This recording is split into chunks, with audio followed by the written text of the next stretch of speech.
Ha! And there's the YouTube error. Oh no! Oh no! I just gave like a full lecture and answered a bunch of questions people had sent me before. Oh, that's a bummer. I just had like a YouTube timeout problem.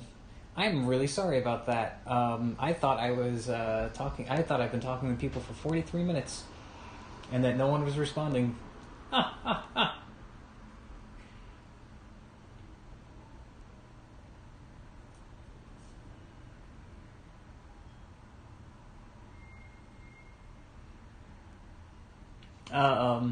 In that case, I'm gonna grab some water, and yeah, wow, that's sad. All right, can everyone hear me now? Am I live now? Am I actually on?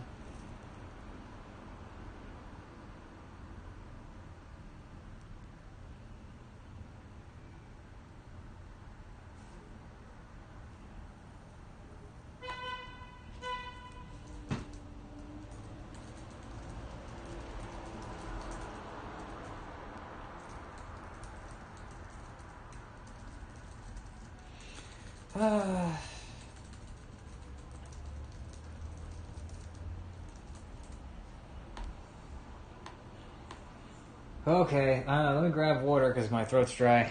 Give me 1 second.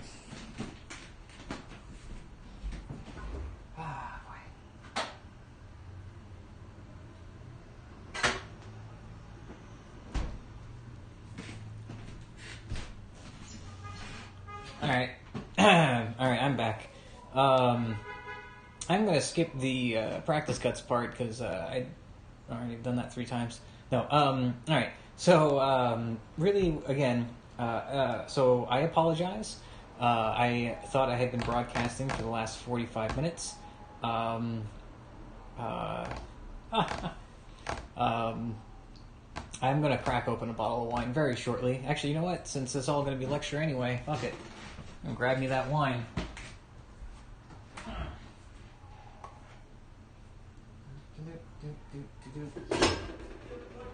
Yeah, alright. Alright, so tonight, what are we drinking?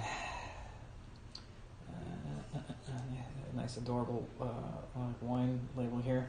Alright, so, again, I apologize, everyone. I had just given a lecture that I thought no one was. I thought everyone was giving me the digital equivalent of the glossy eye. 45 minutes late. I was streaming. I was giving a full class, Pete. It just I was not actually. YouTube gave me some error, and it's embarrassing. I am used to, doing production, then releasing things, not doing this live business. Whoa, boy. Anyway, I just gotten done talking about,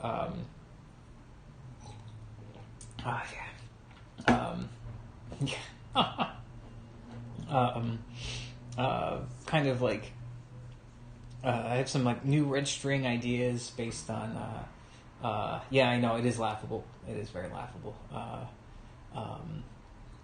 Newfangled technology. Anyways, I just kind of gotten done talking about one of the things that's kind of been interesting to look at as I've been putting together a curriculum for classes and such. Definitely drink the wine, yeah. Classes and such has been kind of looking at the structure of all the chapters of everything, right? And the word Hauptstücke itself. And the word Hauptstücke, and the chief pieces, principal pieces.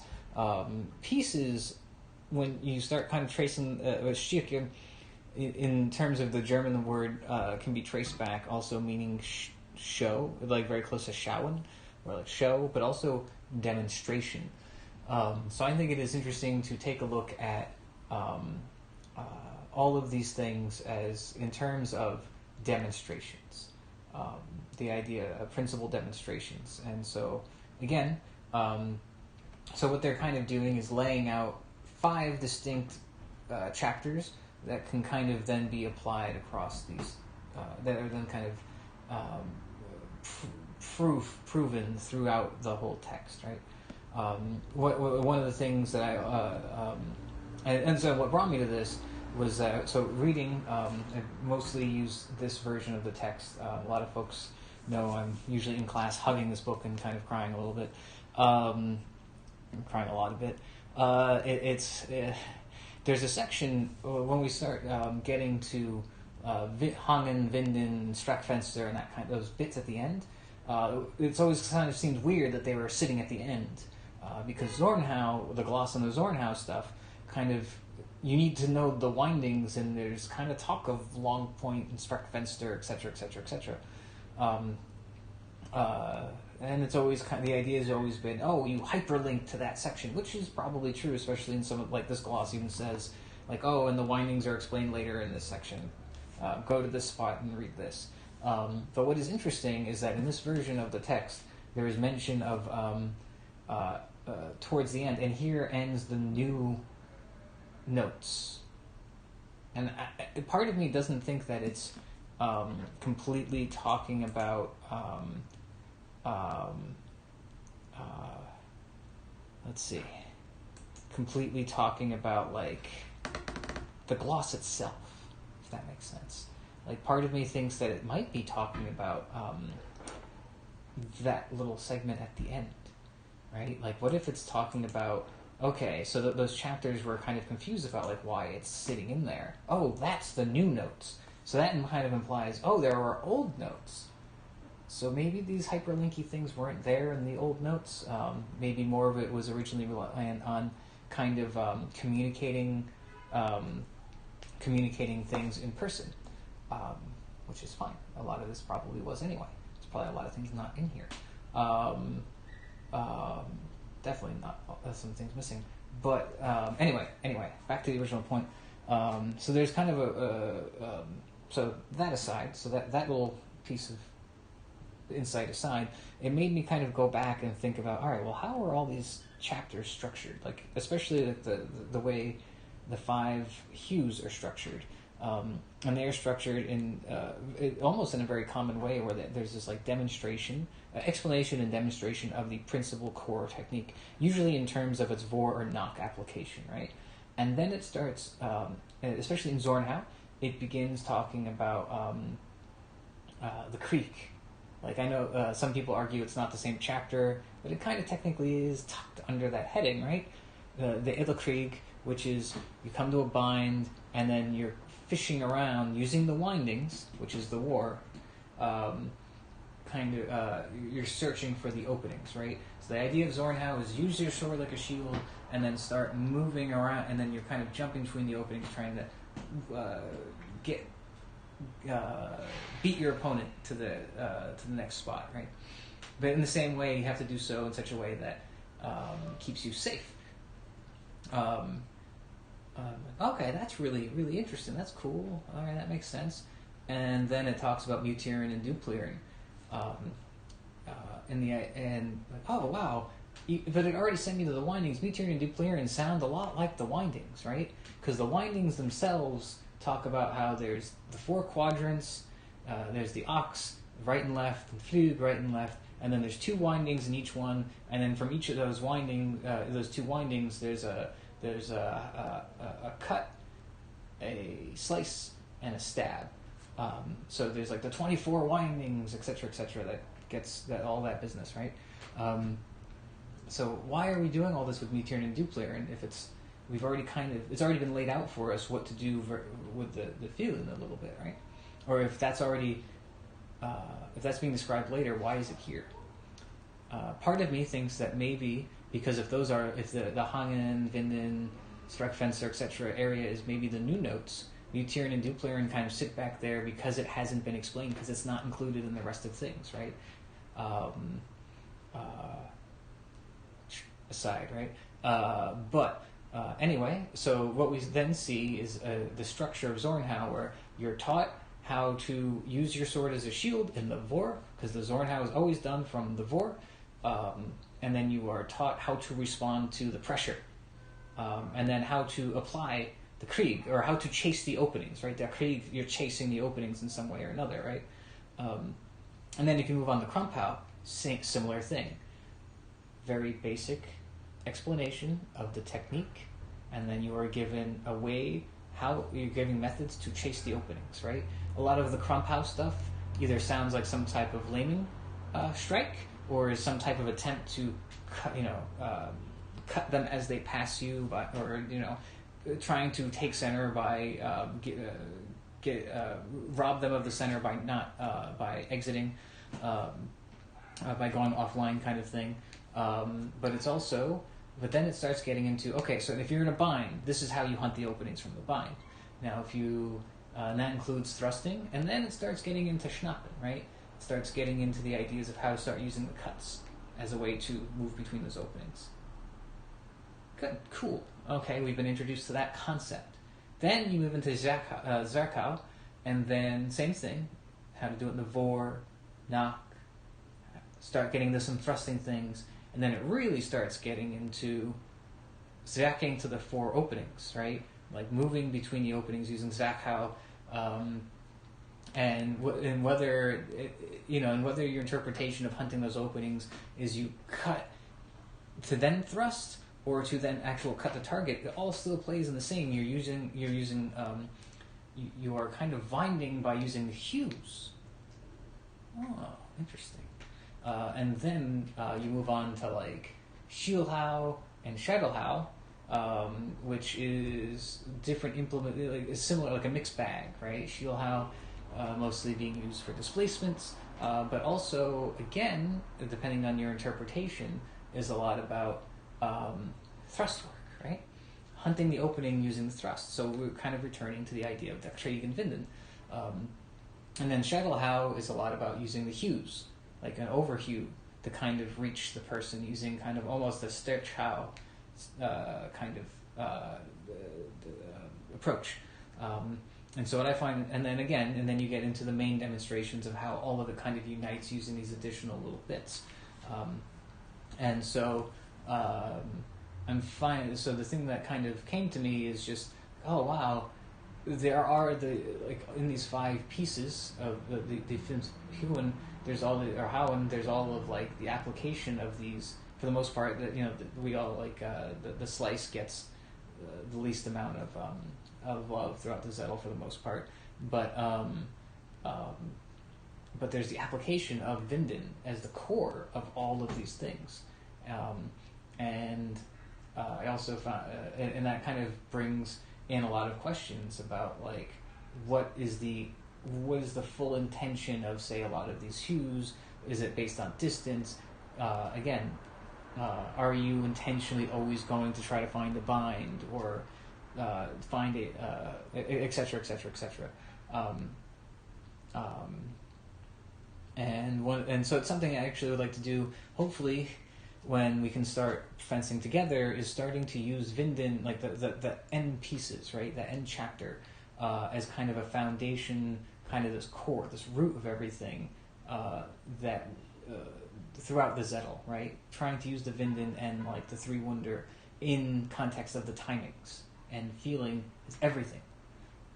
It kind of plays into a lot of like what Madel was talking about in his later stuff, which was, it's just the crossing of arms, and you're fighting for the overbind, etc., etc. But I think a lot of that still exists. I think a lot of that exists like here too. And I think it also changes the context of how we think about KDF fencing. There's this concept where a lot of it's about big strikes, these big wide strikes, with some like these deep thrusts and everything else. I think it kind of changes some of the context for it just a little bit.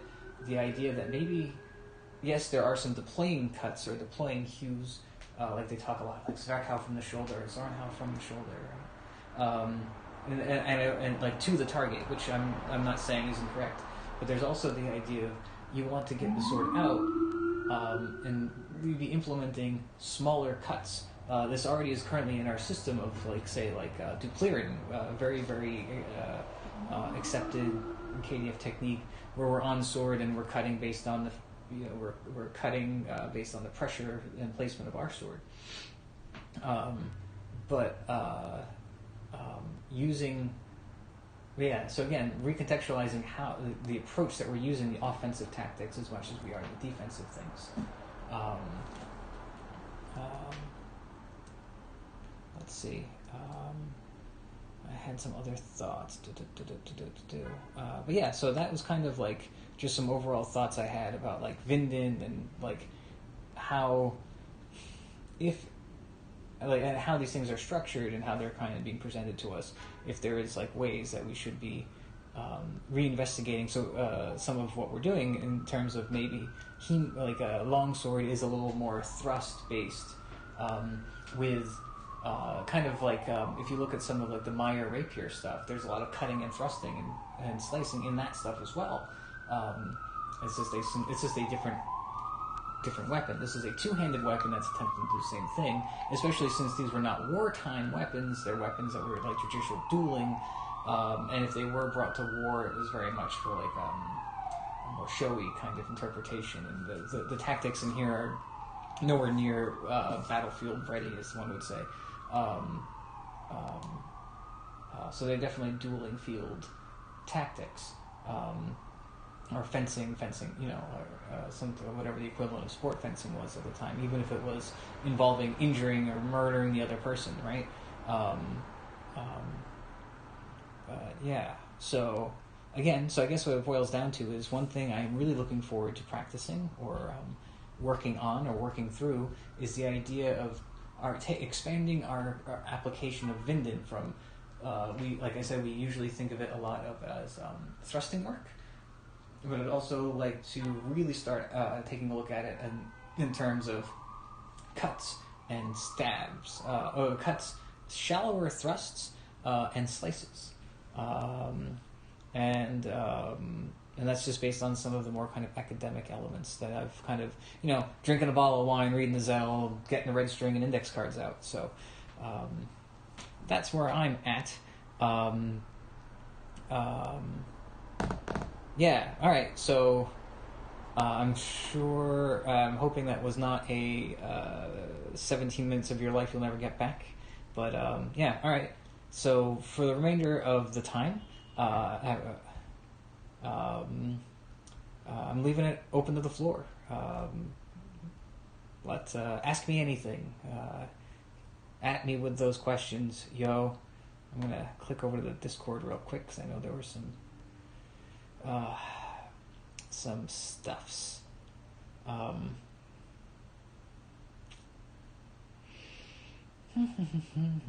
Learning more about refining the Wehrhütten and when and how to use them efficiently. I say we should always be using the Wehrhütten. They kind of are the pass-through, beginning and ending space of everything.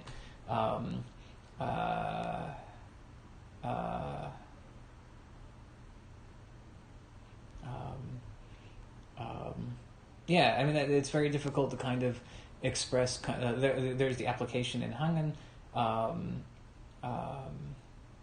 and then, but it's something we'd have to explore more. I think it's better with at least one other person to demonstrate. How would I recommend starting? Tybee, I would say that we recommend starting with like the Vinden stuff. As an experiment, I would be interested in, say, like,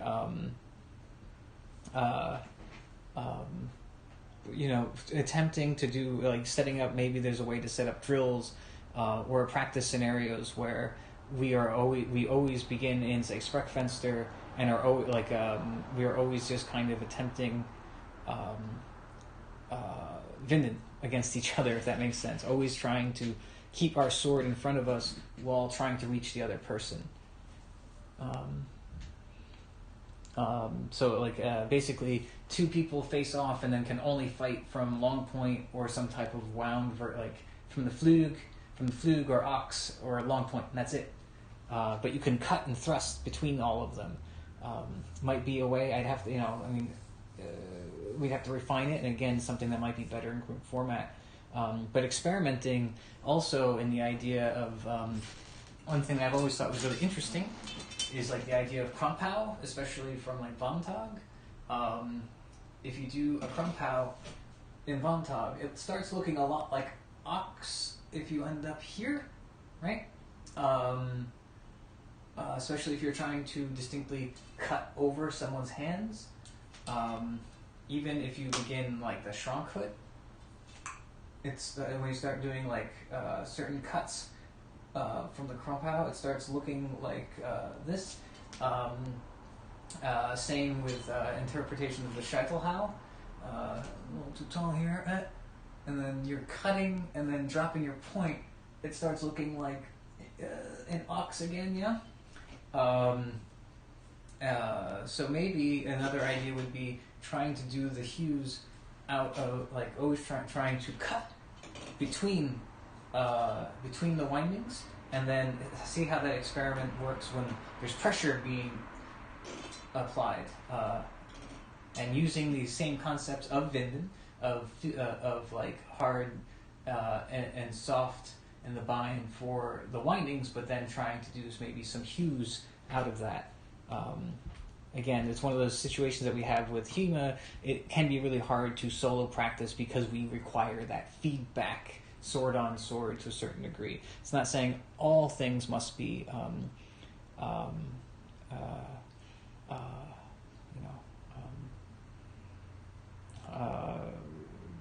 partnered practice, but at the same time, it does help.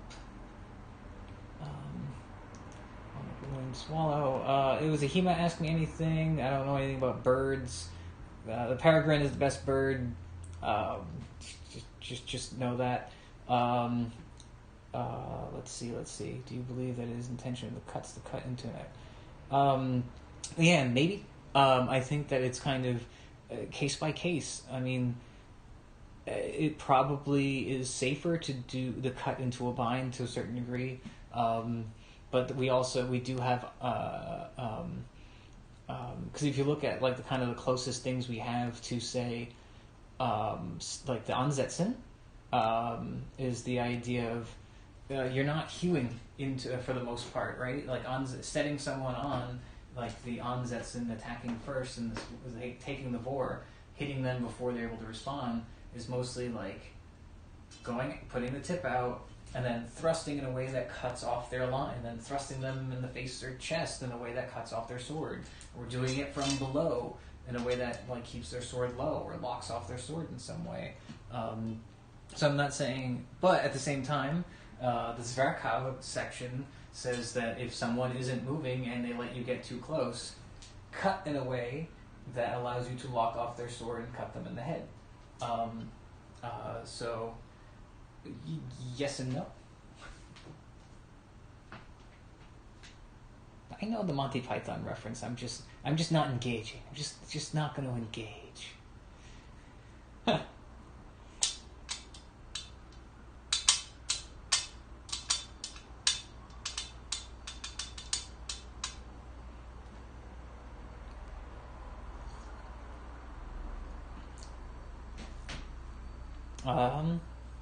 Let's see. Things you can do at home. Practice footwork. Footwork is something that we're perpetually trying to improve. Work on keeping your back straight, your chin up, not taking deep lunge steps, but very structured steps, be it passing or gathering. And a big part of that is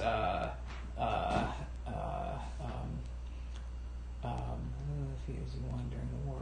That's a good question. I think it's funny that it's kind of giving footwork tips. Footwork and movement of the feet as you wind during the war. I think, again, it's a case-by-case situation, because the thing about the war is we're always trying to move into whatever the opening is, that keeps us safe. So you always want to make sure that you are in a structurally sound way, and we should be, it does talk a lot about moving left and right, and to keep your sword between you and the other person. There is always a lot of talk about like the difference between fencing with a blunt and a sharp, and that does radically change how people react.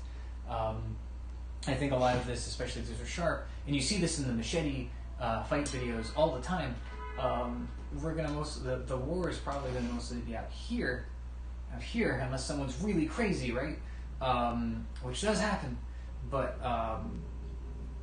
you always want to move in such a way that you're always remembering good footwork, keeping yourself structured. Because the minute your footwork, you start crossing your feet in weird ways, or taking too deep of lunge steps, or or putting your feet together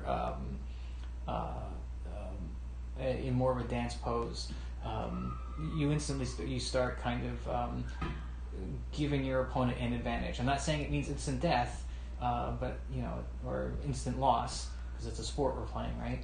But it can mean that you're giving someone an opportunity to kind of take advantage of a weakness. But I would say always try to make sure that your body you're moving your feet in such a way, kind of like the machete warding drills, like we do.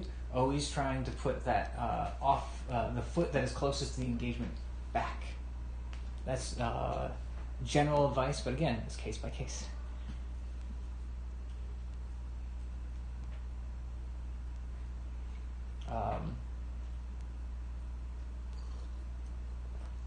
In general, how's everyone doing? How's everyone holding up?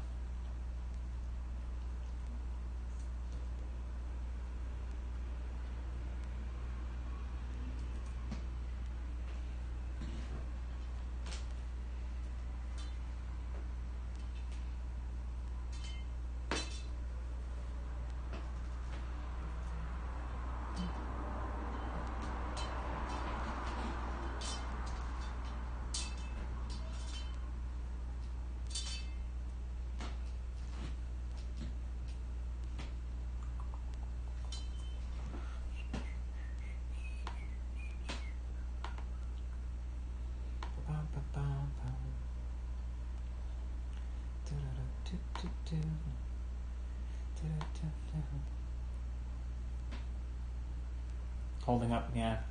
I can imagine that it also is difficult having to work from home and also school from home.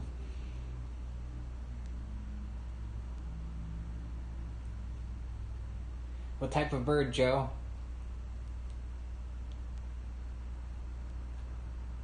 Oh, well, peregrine thing.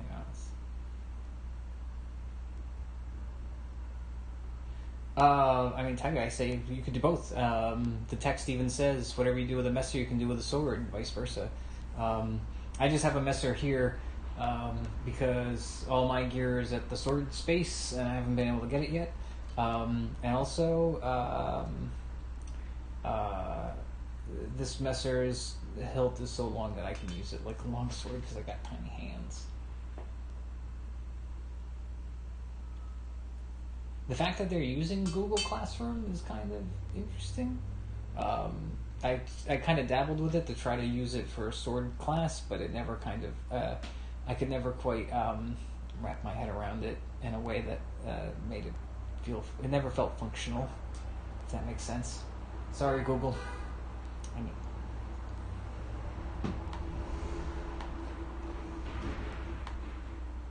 Also, any form of consistency at this point is probably welcomed, right?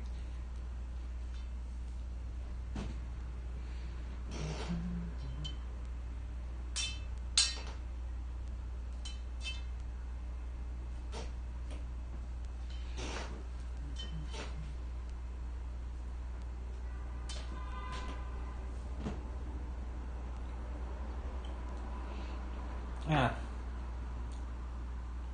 Okay. I can see that. I'll have to play with it. This Discord thing is kind of nice because you can embed documents and videos and different things in it. Plus, I don't really have quizzes. We don't have like exams and gradable material like I'm sure they have to do all the time. Though it would be fun to assign like written homework. Yeah.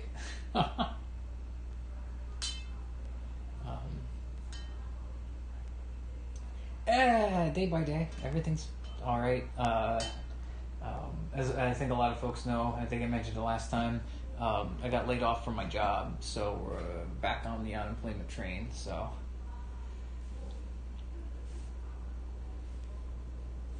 yeah, sign up for the Discord. It's it's I don't know, it's the new future, the hipper, less pain in the ass slack. Other household objects you would recommend for practice? Yeah, hammers are a different weapon entirely. I mean, again, I always go back to wooden soup spoon, like a big wooden spoon, right? Broom handles can work too if you have the space for the broom handle.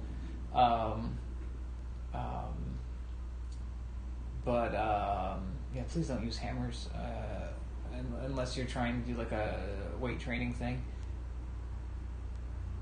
I mean, yeah, I think it's if you're like more advanced students like that, it's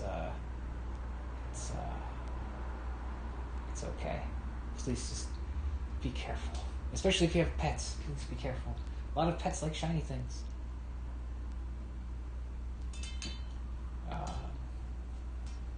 Lies. What lies?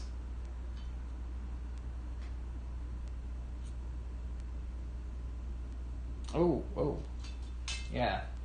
It's a good messer trainer. That's a heavy messer trainer, though.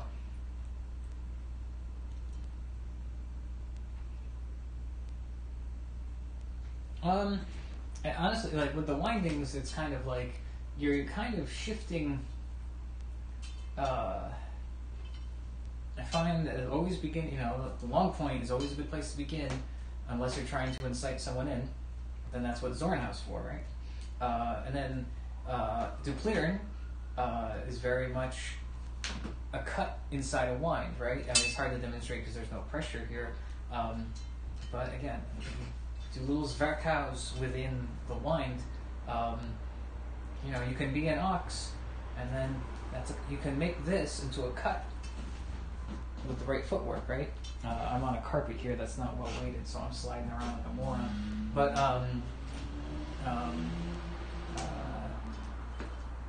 I think that's why there's a connection between the footwork we do and the actual work. The offensive. I guess, long story short, the best guards to use are ones that are both tip forward and allow you to Flug and Ox and Spreckfenster. Though you can probably, make other things work.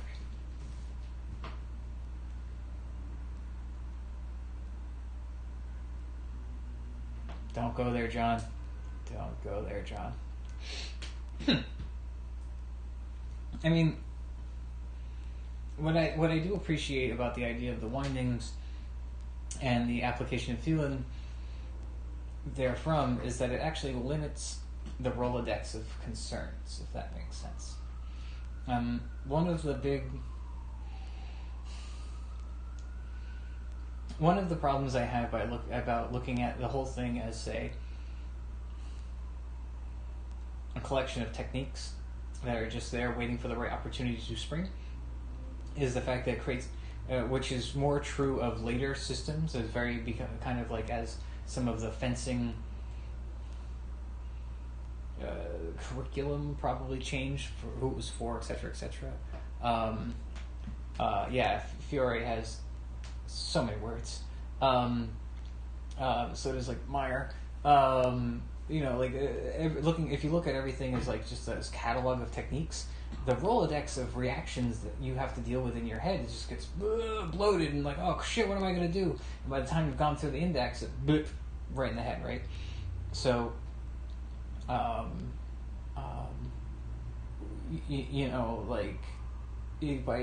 one thing I'm always interested in is kind of boiling down the KDF core and looking at it from what is the most foundational thing that we can teach that then everything else is kind of connected to. So therefore, when you are having all this adrenaline running through your body, don't care who you are, you still have a lot of there's this level of excitement, right? When you're dealing with this stuff, both chemically and physically, you are then you're sitting there able to fence, and you're sitting there and you're going to be able to fence and access a thinner catalog of things that are completely functional, allow you to engage your opponent in a way that's meaningful, and which means keep you safe while scoring the point.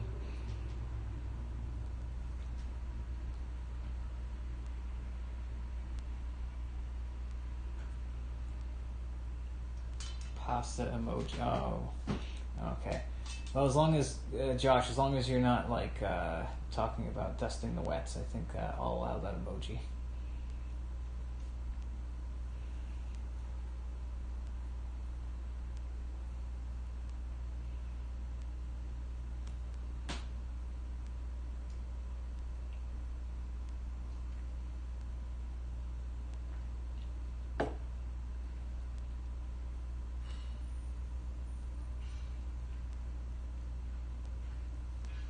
Yeah, hammer is definitely good for like weight training.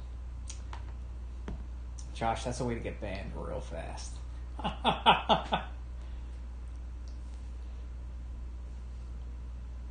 The wine's okay.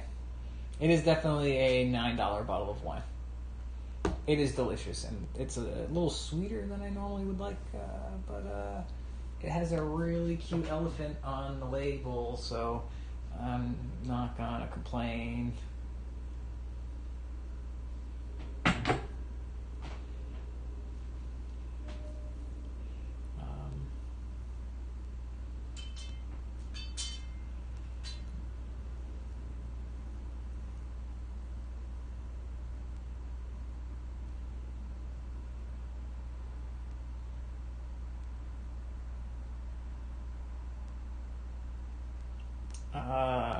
Community. Hold on. Let's see. The server on Discord.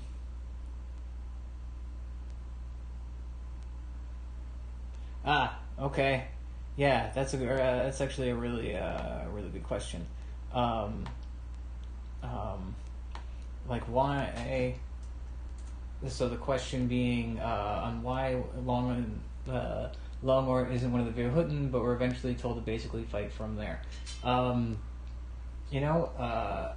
of it is probably because they are trying to, and I'm paraphrasing Jess Finley's kind of approach, and probably doing it very poorly, so I apologize.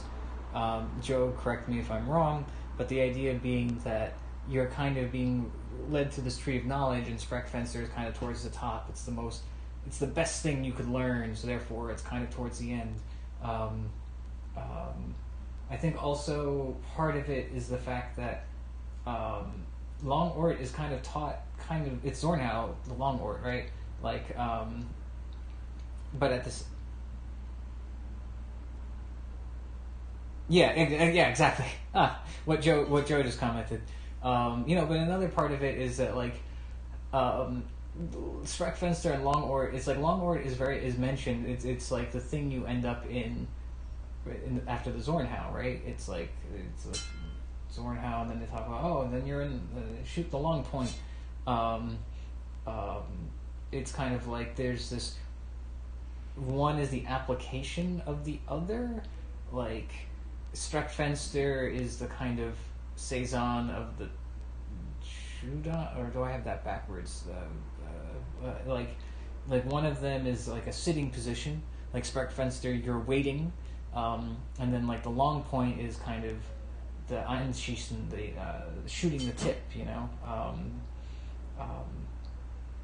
Meanwhile, also the Virhuten, I think, are also misunderstood as they are kind of like considered like the wards, if that makes sense.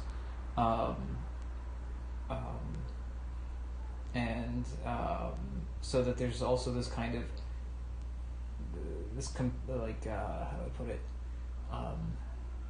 Because you are taught Zornhau first, and Zornhau is what introduces the long point.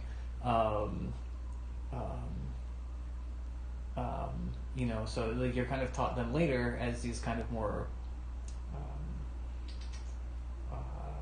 piecemeal things, as Joe said, because at the beginning you might not understand how to fence with them too well, all these things too well, and so by working up to it, then you can use the magic of the Spreckfenster from everything.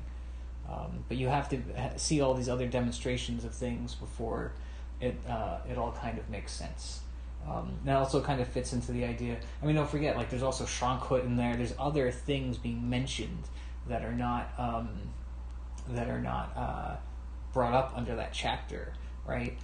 So it is kind of weird. I assume that part of the reason there are only Via Lega have something to do with the fact that it is this whole thing is being presented as an argument in the classic, like a classical argument, in the original sense, and so that there's a reason that they're kind of like backpedaling information and trying to wedge something into a mold that was considered the science of the time, in order to either feel more, either to be able to present it to like a more aristocratic group.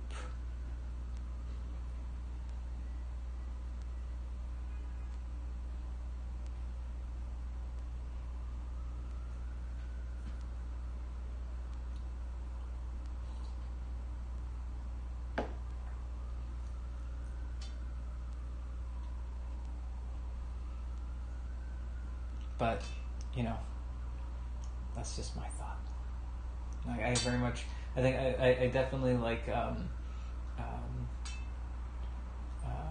again, also the Spreckfenster stuff falls under, like I was talking about before, it falls under what might be considered the new notes. So it is quite possible that, like, the Hangen and Vinden and Spreckfenster, which are all kind of grouped together at the end, are an addendum to a previous text that we just haven't found or aren't aware of, or just was never really recorded in any significant way that to have survived. So yeah.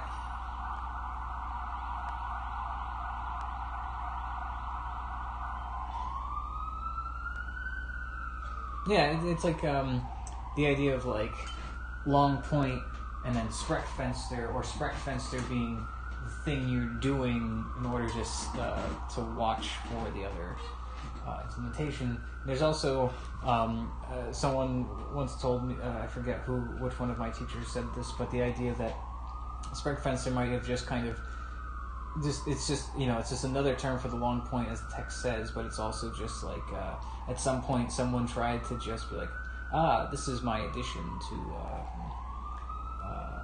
to why this is better.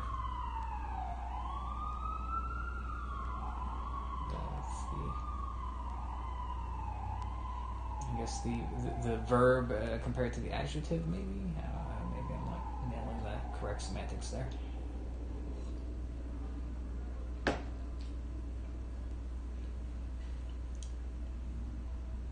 And again, if we're always supposed to fight from long point, regardless of the actions of the other person, it becomes, these other actions start looking a lot like windings, right? Like, I'm trying to cut Zwerkow from long point. Even if I do the footwork, it still starts looking like some of these windings.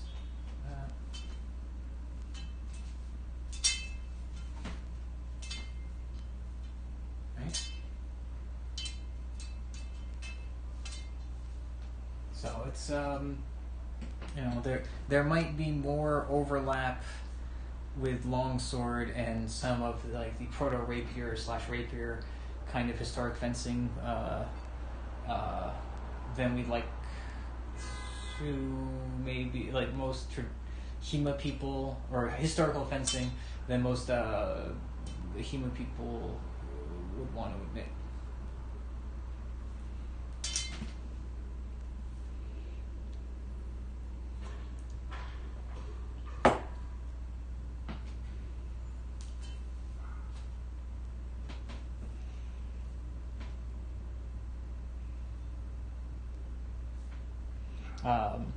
Let's see.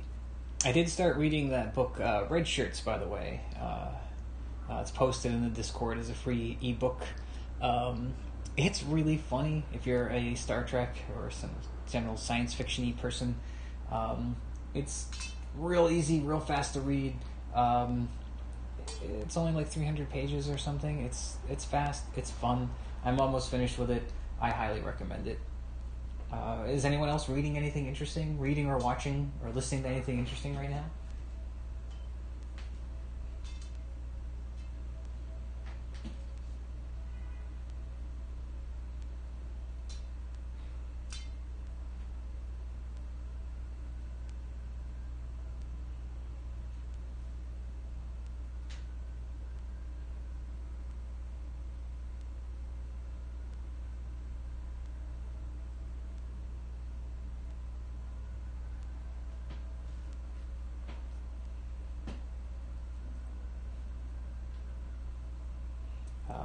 let's see.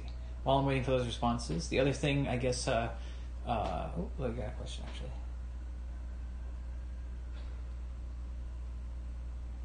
Yes, this is very true. What was I going to say?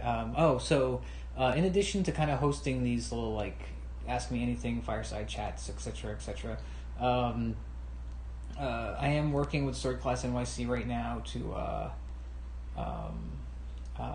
do some online class stuff through their portal, working out the details of that.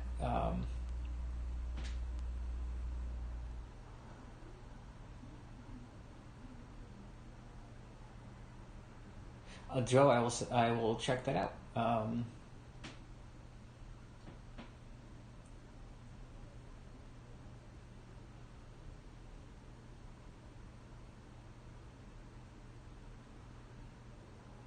Interesting.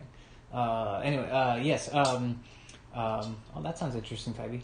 Super obstacle is land. Oh, that's very cool. That sounds interesting. So I'm working. I'm going to be working with Sword Class NYC folks to get some online classes up. I'm going to continue doing these kind of live things. I promise they'll start in time. Working through the technical issues. Just to kind of like directly interact with people.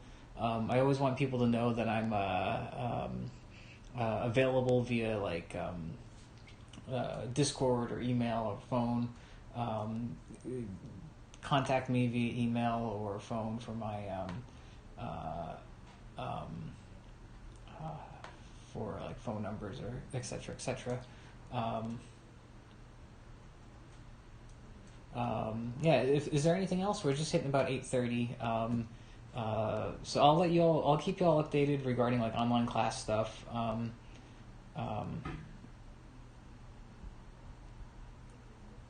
Yep. Peter, I have a lot of thoughts about that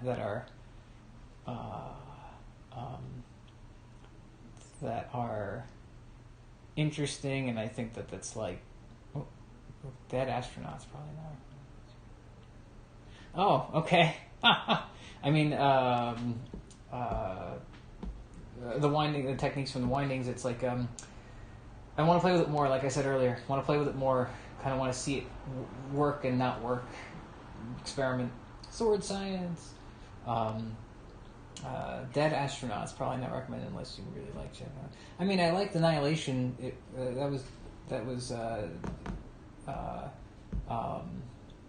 But the sequels to Annihilation were annoying.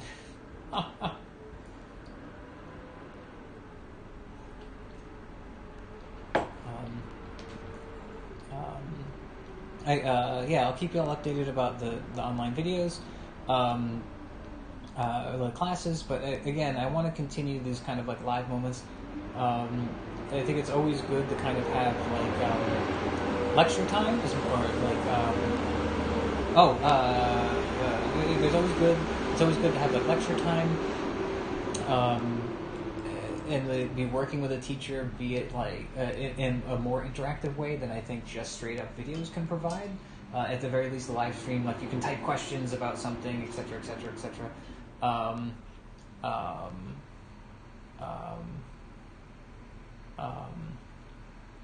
So please, so if people are interested and people are getting something out of this, let me know and I can continue this. And if you want, we can try to do 2 a week instead of 1.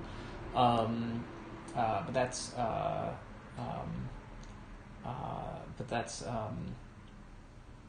up to you. I want to leave that up to you. I don't want to just be kind of spitting out into the universe and people just get bored or something.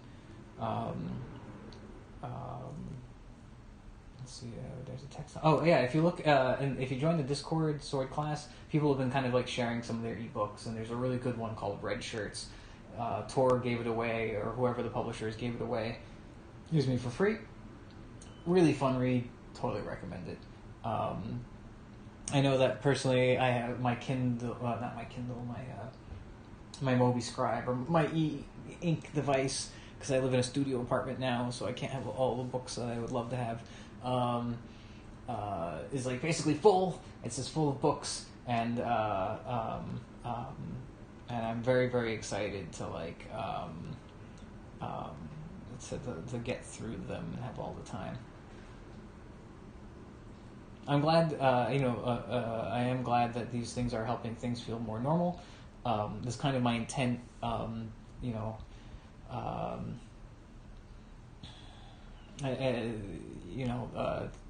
a lot of things, everything feels off, it's kind of, or at least to me, everything feels really off. And being able to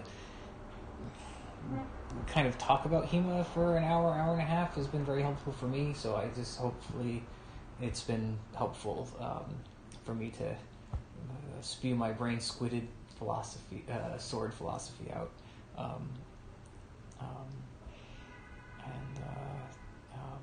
Does anyone else have any questions comments, or concerns, or just anything they want to talk about before I kind of toss to the wolves of Discord, or the Discord?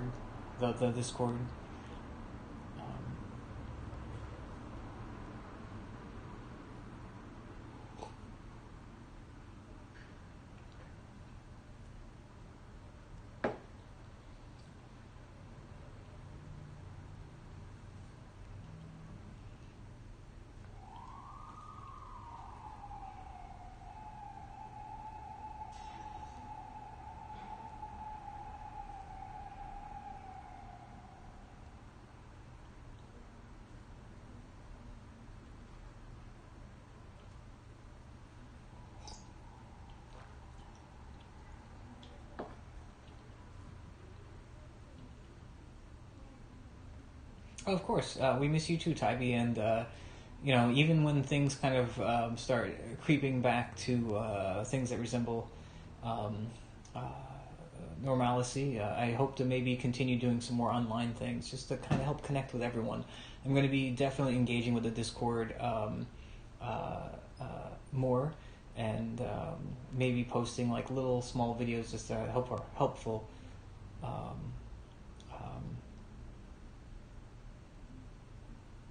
Oh, great! Yeah, Pete, it's thank you for joining. I really appreciate your questions and insights. I'm hoping that maybe we can get like a round table chat thing going with everyone. It'd be great.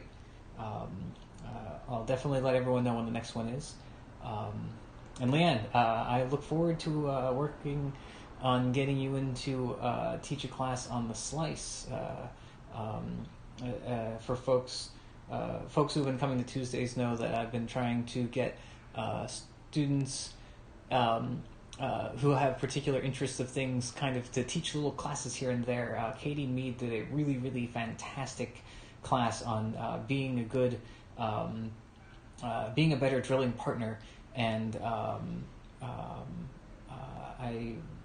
I look forward to hosting that one again, because I think we all need to be reminded of it constantly. But also, Leanne, I'm trying to get Leanne to put together a little class on her favorite, The Slice.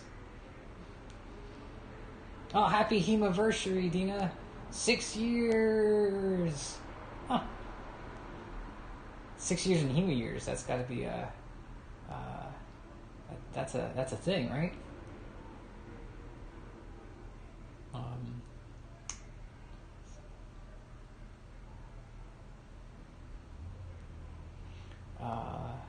Homework for everyone. Footwork and distance management, and distance and winding practice would be my 3 things. I would say footwork. Think about the good structured footwork. Back straight, chin up, feet shoulder width apart, and not extending too far, feet past each other.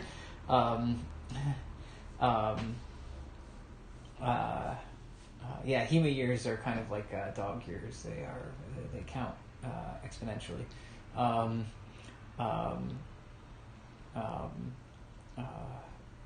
Other homework. Yeah, sorry, back on that track. I forget the lag, so I get excited about the chat when.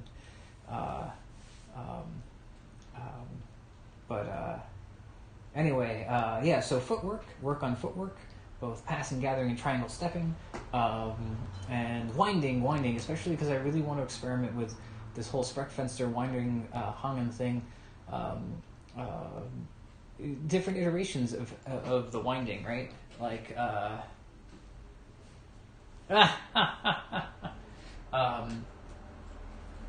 so like there's the traditional windings in which you're trying to kind of rotate around the tip between the different lega, and then there's also other iterations of the windings in which you are moving left and right and kind of fighting for this, kind of fighting for the overbind in many ways, which is also another iteration. And I think there's a kind of another version of winding, but that's for a class in sword science time. More, how you say, red string theory with Peter time. But yeah, so that would be, I'd say, homework. The final chapters, the Hangen, the Winden, and the Dreiwunder, and the Sprechfenster, and like the Dreiwunder out of these things.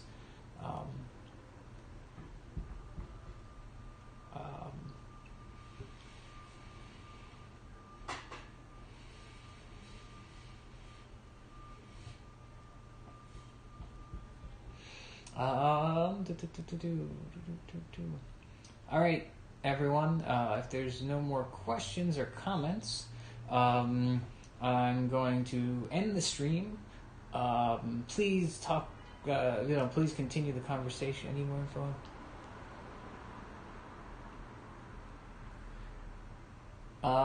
Overbind is going to be difficult for me to explain at the moment because there's no overbind happening, but it's definitely something we can talk about.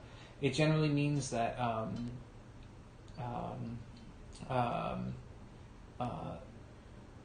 you're winding your sword in a way that is attempting and moving your body in such a way.